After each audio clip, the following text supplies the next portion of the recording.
দিদি এসছে, মানে আমার মামাতো দিদি। তো হঠাৎ করে সারপ্রাইজ দিয়েছে, তো আমরা সবাই মিলে একটু আনন্দ করছি, খাই দাই করছি। কি খাচ্ছি দাঁড়ো, আলুর চপ, ও মুড়ি খাচ্ছে,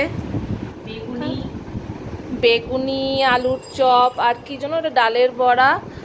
ও এখন আলুর চপ থেকে স্টার্ট করেছে, তারপরে আমিও খেয়ে নিই। টাটা।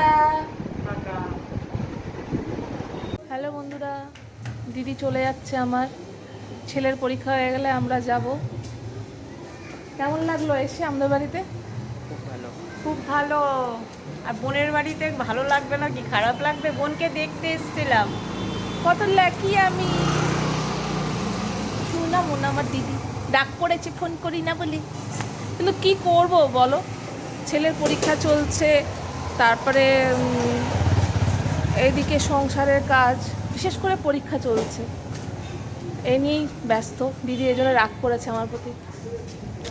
দিদি একটু আদর করে দিই, আমার সোনা মোনা দিদি।